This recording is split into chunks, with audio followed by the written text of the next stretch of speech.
ఓం శ్రీ మాత్రే నమః. అందరికీ నమస్కారం అండి. కుంభరాశి వారి ఇంట్లో రహస్యంగా ఈ శక్తి తిరుగుతోంది. ఆ శక్తి ఏంటో తెలిస్తే మీరు ఖచ్చితంగా ఆశ్చర్యపోతారు.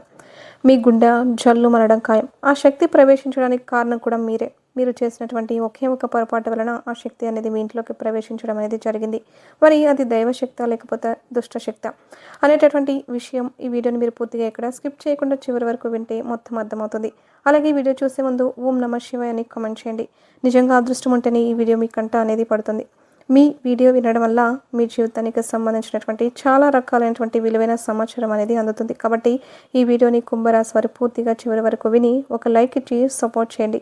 కుంభరాశి వారు చాలా తెలివైనటువంటి వారు, అలాగే అంతకు మించి పిచ్చివారు కూడా. అంటే ఇక్కడ ఈ మాటని ప్రత్యేకంగా ఎందుకన్నానంటే అది మీకు అర్థమవుతుంది. ప్రతి ఒక్క విషయంలో కూడా మీరు ఏదైనా ఒక నిర్ణయం తీసుకునేటప్పుడు 1-4 సార్లు ఆలోచించి ఏదైనా సరే వారి జీవితానికి సంబంధించి చాలా లోతు ఆలోచనతో ఒక నిర్ణయం అనేది తీసుకుంటూ ఉంటారు. చాలా తెలివిగా ప్రవర్తిస్తూ ఉంటారు. కానీ ఒక్కొక్కసారి వీళ్ళకన్నా పిచ్చివాళ్ళు ఇంకొకరు ఉంటారా అన్నట్లుగా వీరి యొక్క ప్రవర్తన అనేది ఉంటుంది. బాంధవ్యాల్లో వీళ్ళు ఏంటంటే అందులో ఎక్కువగా లోతుగా వెళ్ళిపోయి అలా ప్రవర్తిస్తూ ఉంటారు. అలా పిచ్చివారిలాగా మారిపోతూ ఉంటారు. అంటే ఆ ప్రేమ అనేది పిచ్చిగా మారుతుంది. అతి ప్రేమలతోటి అంటే మాకే కావాలి అన్నటువంటి ఆ ఇదితోటి అతి ప్రేమలతోటి వాళ్ళు ఏంటంటే అలా కొంచెం మారిపోతూ ఉంటారు. కానీ మళ్ళీ మేం చేసేది పొరపాటు, ఇలా చేయకూడదు, ఇలా చేయడం వలన మాకున్నటువంటి గౌరవం తగ్గిపోతూ ఉంటుంది, లేదా మాకు ఏదైనా అనారోగ్య సమస్యలు వచ్చే అవకాశాలు ఉన్నాయి, ఇలా అని చెప్పేసి మళ్ళీ వెంటనే మార్చుకుంటారు. నార్మల్ స్థితికి వచ్చేస్తూ ఉంటారు. అయితే కుంభరాశి వారికి ఏంటంటే గత కొంతకాలంగా మనం చూసినట్లయితే వీరి ఇంట్లో వచ్చేటప్పటికి ఒకటే గొడవలు, ఒకటే మనస్పర్ధలు గత కొంతకాలం నుంచి చాలా నరకమే అనుభవిస్తున్నారని చెప్పుకోవచ్చు. బయటికి ఏంటంటే వీళ్ళు మామూలుగా తిరుగుతున్నారు, మామూలుగా మాట్లాడుతున్నారు, ఏదో ఉంటున్నారంటే ఉంటున్నారు అన్నట్లుగా, అంటే చూసే జనాలకి ఏంటంటే చాలా బ్రహ్మాండంగా కనిపిస్తూ ఉంటారు. అలాగే వీరి మీద మనం మొట్టమొదటి నుంచి చెప్పుకుంటున్నటువంటి విషయం ఏంటంటే నరదృష్టి అనేది చాలా ఎక్కువగా ఉంటుంది. దానికి తోడుగా ఈ మధ్య ఏంటంటే వీరి ఇంట్లోకి శక్తి కూడా ప్రవేశించింది. పైకి మామూలుగా కనిపిస్తున్నారే కానీ లోపల మాత్రం నరకం అంటే ఏంటో వీరు అనుభవిస్తూ ఉంటున్నారు. ఒక్కసారిగా వీరి బాధను బయట పెట్టమని అవకాశం కనుక ఇస్తే వీరు పడేటటువంటి బాధ, మీరు ఎంత ఏడుస్తారో, ఎంత ఇదైపోతారో, ఎంత కృంగిపోతారో, తల ఎలా బాదుకుంటారో అలా చేస్తారు. అంత దాచుకోలేని బాధ అనేది గుండెల్లో పెట్టుకొని పైకి ఏంటంటే అలా ఉంటూ ఉంటారు. చేసేదేమీ లేక, అంటే ఇప్పుడున్న పరిస్థితులు ఎవరికి చెప్పుకున్నా కూడా ఉపయోగం ఉండదు కదా. అలాగే వీళ్ళు ఏంటంటే చాలా నరకమే అనుభవిస్తున్నారని చెప్పుకోవచ్చు. మరి దీని అంతటికీ కారణం ఏంటి? గతంలో వీళ్ళ లైఫ్ వచ్చేటప్పటికి కాస్త బెటర్గా ఉంది. కానీ ఈ మధ్య వీరికి ఇలాంటి పరిస్థితులు అనేవి చాలా ఎక్కువైపోయాయి. కుటుంబంలో ఎప్పుడు కూడా కలహాలు రావడం, ఇంట్లో ఎప్పుడు కూడా మనశ్శాంతి ఉండదు. కుంభరాశి వారిని ఈ మధ్య గమనించినట్లయితే ఇల్లు ఒక నరకం అయిపోయింది. ఇంట్లో వాస్తు దోషాలు కూడా అని చెప్పేసి, లేదా భార్యాభర్తల మధ్య సఖ్యత లేకపోవడం, అనుకోని గొడవలు, ఎందుకు గొడవలు జరుగుతాయో కూడా తెలియదు. అలా అనుకోని గొడవలు ఎంత సర్దుకుపోతున్నా కూడా అనుకోని గొడవలు, అనుకోని ఖర్చులు, మానసిక స్థితి సరిగ్గా లేకపోవడం, ఏదో భయం, అంటే ఏదో జరిగిపోతుంది, ఏదో అయిపోతుందనే ఒక భయం, సరిగ్గా నిద్ర పట్టకపోవడం, మనశ్శాంతి లేకపోవడం, ఆలోచన విధానం రకరకాలుగా మారడం. కాసేపు ఒక ఆలోచన ఉంటే మనం ఇట్లాగే ఉన్నాం కదా, మనం ఇది పట్టించుకోకూడదు, మనం కామ్గా ఉండాలి, సైలెంట్గా ఉండాలి, మన హెల్త్ అంతా పాడైపోతుందని చెప్పేసి కాసేపు అనుకుంటూ ఉంటారు. కానీ మళ్ళీ వెంటనే మార్చుకుంటూ ఉంటారు. అలా ప్రతి నిర్ణయం కూడా క్షణం ఉన్న ఆలోచన మరో క్షణంలో ఉండదు. ఇప్పుడు ఈ క్షణంలో ఒక నిర్ణయం తీసుకుంటారు, మళ్ళీ వెంటనే మరో క్షణంలోనే ఆ నిర్ణయాన్ని మార్చుకుంటూ ఉంటారు. ఇట్లా వీరి ఆలోచన విధానం గమనించినట్లయితే వీరికి మానసిక స్థితి సరిగ్గా లేదు, ఆరోగ్య పరిస్థితి సరిగ్గా బాగోలేదు.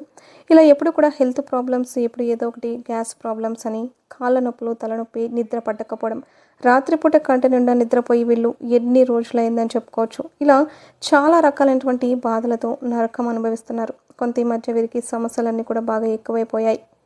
మరి ఈ సమస్యలన్నిటికీ కారణం ఏంటి అని చెప్పేసి మీరు గమనించినట్లయితే మీ ఇంట్లో ఒక దుష్టశక్తి అనేది ప్రవేశించింది. ఆ దుష్టశక్తి మీకు ఎప్పటి నుంచో ప్రవేశించిందో, అది ఏ రూపంలో ప్రవేశించిందో కూడా ఇప్పుడు మనం తెలుసుకుందాం.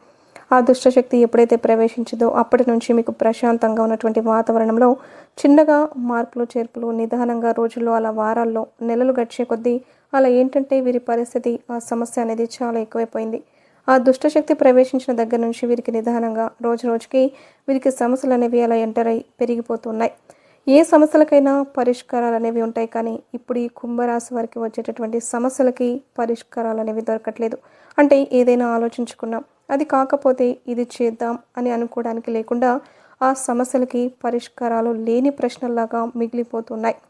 ఏం చేస్తే ఏమవుతుందో అన్నట్లుగా ఈ కుంభరాశి వారు మానసికంగా పడేటటువంటి బాధ అనేది వారి మనసుకే తెలుసు, లేదా ఆ భగవంతుడికే తెలియాలి. ఇది వేరే మనుషులకి ఎవరికి చెప్పుకున్నా కూడా తెలిసేది కాదు. ఎందుకంటే ఈ రోజుల్లో అంత మనసు పెట్టి ఒక ఎదుటి మనిషి మనసులో ఉన్నటువంటి కష్టాన్ని, పరిస్థితిని అర్థం చేసుకునే మనుషులు ఈ రోజుల్లో ఎవ్వరు కూడా లేరు. అలాగే ఈ కుంభరాశి వారికి ఏంటంటే చాలా ఇదిగా ఉంటుంది. రోజు రోజుకి వీళ్ళు క్షీణించిపోతున్నారు. పని మీద శ్రద్ధ ఉండట్లేదు. డబ్బు మీద ఆసక్తి తగ్గిపోయింది. పనిలో కూడా ఉత్సాహం అనేది తగ్గిపోయింది. ఉంటే ఉంది, పోతే పోయింది అన్నట్లుగా ఒక నిర్ణయానికి రావడం. ఇలా కొంతమంది కుంభరాశి వారిని మనం గమనించినట్లయితే చాలా ఎక్కువగా నరకమే అనుభవిస్తున్నారని చెప్పుకోవచ్చు. వీరికంత పరిస్థితి బాగుంటే ఆర్థిక పరంగా కూడా వీరు మంచిగా ఒక సక్సెస్లోకి వస్తారు. కానీ అలాంటి వాటన్నిటికీ కూడా ప్రతిదానికి కూడా ఈ దుష్టశక్తి అనేది అడ్డుపడుతోంది. దానివల్ల చాలా రకాలైనటువంటి సమస్యలు అనేవి వచ్చాయి. అంటే నిదానంగా మీ ఇంట్లోకి చేరి మీ ఇంట్లో తిష్ట వేసుకొని మరి కూర్చుంది. అది మీకు తెలియక చాలా ఇబ్బందులు పడుతున్నారు. అలాగే మీరు పూజలు చేస్తున్నారు, మీరు నియమ నిష్టలతో ఉంటున్నారు. కానీ ఈ మధ్య మీరు గమనించినట్లయితే దైవం మీద కూడా కొంచెం శ్రద్ధ అనేది తగ్గింది మీకు. అంటే ఎంతసేపటికి ఆ దుష్టశక్తి మీకు సృష్టించినటువంటి ఆ యొక్క ఆలోచనల్లో మీరు పడిపోతున్నారు. అలాగే వాటికి సమయం కేటాయించుకుంటూ దైవాన్ని కూడా ఈ మధ్య మీరు అశ్రద్ధ చేస్తారు. ఏదో కొన్ని సందర్భాల్లో అప్పుడు దైవాన్ని తలుచుకుంటున్నారు. కానీ ఇది వరకంతా దైవశక్తి మీద ఉన్న ఆసక్తి కూడా తగ్గిపోయింది. ఎందుకంటే ఆ దుష్టశక్తి మీలో కలిగింపచేసినటువంటి మార్పులు, చేర్పులు అలా ఉన్నాయి. మరి దైవశక్తి మీద కూడా దృష్టి అనేది తీసేసింది. అలా తీసేసి మిమ్మల్ని కోలుకోలని దెబ్బని, అంటే మిమ్మల్ని పాతాళానికి తొక్కేటట్లుగా ఆ దుష్టశక్తి చాలా గట్టి ప్రయత్నాలు చేస్తోంది. అదేంటి అని తెలియక మీరు ఏదేదో వెతుకుతూ ఉన్నారు. మాకేంటి, సమస్యలేంటి, కర్మలేంటి, ఈ దరిద్రాలేంటి, మేమేం పాపాలు చేస్తాం, అసలు ఏం చేస్తే ఈ సమస్యలు పోతాయని చెప్పేసి మీరు ఎక్కడెక్కడో ఏదేదో పిల్లిని చంకలో పెట్టుకొని ఊరంతా వెతికినట్లుగా సమస్యని మీ ఇంట్లోనే పెట్టుకొని మీరు ఎక్కడెక్కడో వెతుకుతూ ఉన్నారు. మీ మనశ్శాంతి కోసమని లేదా ఇంకొక దానికోసమని మీరు ఎక్కడెక్కడో వెతుకుతూ ఉన్నారు. కానీ ఈ సమస్య అనేది మీ ఇంట్లో మీ చుట్టూ తిరుగుతోంది. మీ ఇంటి లోపలే ప్రవేశించి ఉంది. ముందు ఆ సమస్యను మీరు ఎప్పుడైతే తొలగిస్తారో ఆ సమస్య నుంచి బయటపడినప్పుడు మీకు ఇవన్నీ కూడా ఒకదాని వెంట ఒకటి ఇలా మొత్తం కూడా మాయమైపోతాయి. కాబట్టి ఇప్పుడు మీరు అర్జెంటుగా చేయాల్సినటువంటి పని ఏంటంటే ఆ దుష్టశక్తిని బయటికి తరిమి కొట్టాలి. తరిమి కొట్టేటటువంటి సమయం ఇప్పుడు మీకు వచ్చింది. ఇప్పటికీ కూడా మీరు ఏముందులే అని చెప్పేసి పట్టించుకోకుండా ఏముందులే పెట్టేస్తే మాత్రం ఇప్పటికీ ఆ విత్తనం ఏంటంటే వృక్షంలాగా మారింది. అది ఇంకా భూమిలోకి వేళ్లతో సహా పాతుకుపోతుంది. అది మహావృక్షమైన తర్వాత మీరు పీకేయాలన్నా కూడా అది మీ వల్ల కాని పని. ఇప్పటికే చాలా ఆలస్యమైంది. కాబట్టి మీరేం చేస్తారంటే అర్జెంటుగా ఇప్పుడు ఆ దుష్టశక్తిని బయటకు తరిమి కొట్టాలి. అది ఎలా చేయాలి ఏంటి అనేది కూడా ఇప్పుడు నేను క్లియర్గా చెప్తాను. అసలు దుష్టశక్తి ప్రవేశించడానికి కారణం ఏంటి అనేది కూడా ఇప్పుడు మనం తెలుసుకుందాం. ఆ దుష్టశక్తి ప్రవేశించడానికి కారణం మీరే అని చెప్పుకోవచ్చు. అంటే మీరు తెలిసి తెలియక చేసినటువంటి పొరపాటు వల్ల అది ప్రవేశించడం అనేది జరిగింది. ఇప్పటికీ మీరు ఆలోచించుకున్నట్లయితే కూడా అసలు మీకు దాని గురించి అర్థం కాదు. మీరు ఏదైనా దూర ప్రయాణాలకు వెళ్ళినా, ఏదైనా ఊళ్ళకు వెళ్ళినా, వేరే ఊరు ఎక్కడికైనా వెళ్ళినప్పుడు కానీ, అంటే ఫంక్షన్లకు కానివ్వండి, లేకపోతే బంధువుల ఇళ్ళకు కానివ్వండి, ఇట్లా వెళ్ళేటప్పుడు ఆ ఊరు పొలిమేరలు దాటి వచ్చే సమయంలో కావచ్చు, లేకపోతే మీ ఊర్లో 4 దిక్కులు కలిసేటటువంటి రోడ్డు ఏదైతే ఉందో ఆ రోడ్లో ఏదైనా తొక్కడము కావచ్చు, లేదా మీరు నడిచేటటువంటి దారిలో అవ్వచ్చు. అంటే చాలామంది ఏంటంటే వారికి ఉన్నటువంటి దిష్టి దోషాన్ని తీసేసుకోవడానికి రోడ్ల మీద నిమ్మకాయలు, ఎండు మిరపకాయలు అనేవి పడేస్తూ ఉంటారు. అలాగే ఎర్ర నీళ్ళు ఇలాంటివి ఏంటంటే రోడ్ల మీద పోస్తూ ఉంటారు. కొన్ని రకాలైనటువంటి ప్రయోగాలు చేసి ఇళ్ళ మీద, మనుషుల మీద ప్రయోగాలు అనేవి చేసి వాళ్ళకున్నవి తొలగించుకొని అవి రోడ్ల మీద మనుషులు తొక్కేలాగా దారిలో పోస్తూ ఉంటారు. అలాంటివి మీకు తెలియకుండా వాటిని మీరు తొక్కడం అనేది జరుగుతూ ఉంటుంది. ఈ కుంభరాశి వారు వచ్చేటప్పటికి అది 4 దిక్కులు కలిసే రోడ్లు అవ్వచ్చు. ఎందుకంటే వాళ్ళు అక్కడ పడేసిందే మీరు నడిచేటటువంటి దారిలో రోడ్డు మీద పడేశారు. అవి మీరు తొక్కారనమాట. అది మీ యొక్క దురదృష్టం అని చెప్పుకోవచ్చు. అలా మీ కాలు కింద అది పడడం, మీరు దాన్ని తొక్కడం, అట్లా ప్రదేశాల్లో అంటే ఎక్కువగా 4 దిక్కులు కలిసే రోడ్లు అవ్వచ్చు, లేకపోతే మీరు ఏదైనా ఊరు ప్రయాణం చేసినప్పుడు అక్కడ కూడా అవ్వచ్చు, లేకపోతే మీరు ఏదైనా పని మీద బయటకు వెళ్ళినప్పుడు ఆ ప్రదేశంలో అవ్వచ్చు. ఇలా అంటే మీరు ప్రత్యేకంగా కాలుతోని కాదండి, దాని మీదుగా మొదట మీరు ప్రయాణం చేసే బండి వెళ్ళినా, లేకపోతే కారు వెళ్ళినా అలా కూడా మీకు వెంటపడే అవకాశము ఉంటుంది.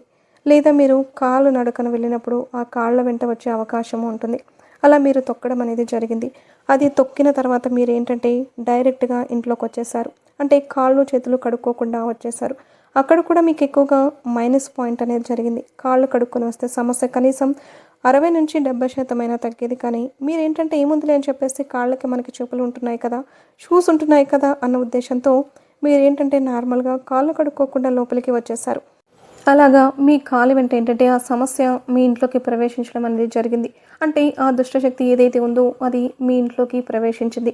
అలా ప్రవేశించగానే ఏమీ జరగలేదండి. ఏదైనా సరే మనకి కొంచెం సమయం పడుతుంది కదా, మంచి జరగడానికి కానివ్వండి, చెడు జరగడానికి కానివ్వండి. అలాగా అది ప్రవేశించిన దగ్గర నుంచి మీకు ఫస్ట్‌లో మామూలుగానే ఉంది. కానీ నిదానంగా రోజులు గడిచే కొద్దీ ఏంటంటే సమస్యలు, గొడవలు.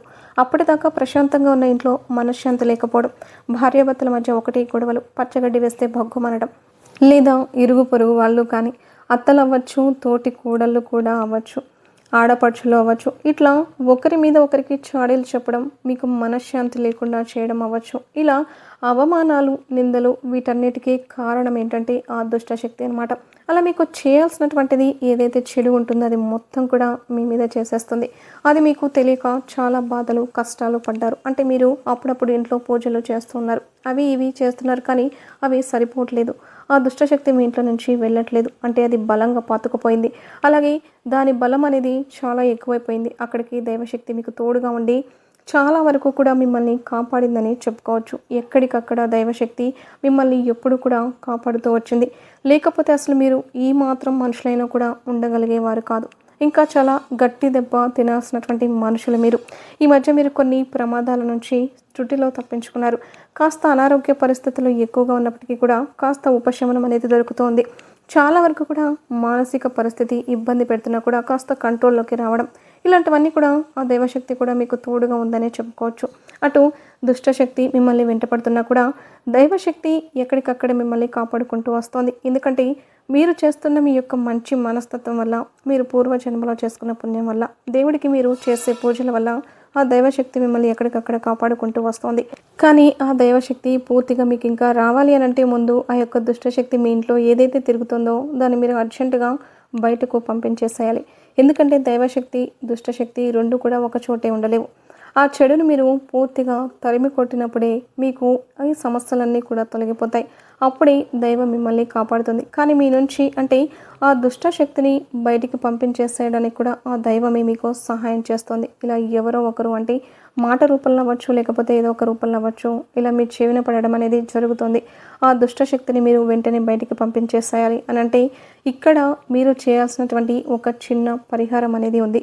మీ ఇంటికి దగ్గరలో ఉన్నటువంటి నాగేంద్ర స్వామి పుట్ట దగ్గరికి వెళ్ళి ఈ పరిహారం అనేది చేయాలి. అంటే మనకి నాగేంద్ర స్వామి పుట్ట ఉంటుంది కదండి, ఆ పుట్ట దగ్గర మనం ఏంటంటే పండగ రోజు పాలు పోస్తూ ఉంటాం. కానీ ఇక్కడ మీరు ఏం చేస్తారంటే నాగేంద్ర స్వామి పుట్ట ఉంటుంది కదా, అక్కడికి వెళ్ళేసి జంట నాగుల విగ్రహాలు అనేవి ఉంటాయి కదా, ఆ జంట నాగుల విగ్రహాల దగ్గర మీరేంటంటే వాటి యొక్క తోకల దగ్గర జిల్లేడు ఆకు అనేది పెట్టాలి. ముందుగా మీరు ఆ యొక్క జంట నాగుల విగ్రహాలు ఉంటాయి కదండి, వాటిని ఏంటంటే శుభ్రంగా ఒక చెంబుడి నీటితో చక్కగా కడిగేసి తర్వాత పసుపు రాసి కుంకుమ బొట్లు పెట్టేసి ఆ జంట నాగుల విగ్రహాల యొక్క తోకల దగ్గర జిల్లేడాకు పెట్టేసి ఆ జిల్లేడాకు కూడా పసుపు రాసి కుంకుమ పెట్టేసేయండి. తెల్ల జిల్లేడాకు ఉంటుంది కదా, ఆ ఆకు కావాలి. అది మీకు దగ్గరలో ఉన్న తెల్ల జిల్లేడు చెట్టు దగ్గరికి వెళ్ళి తీసుకొని రండి.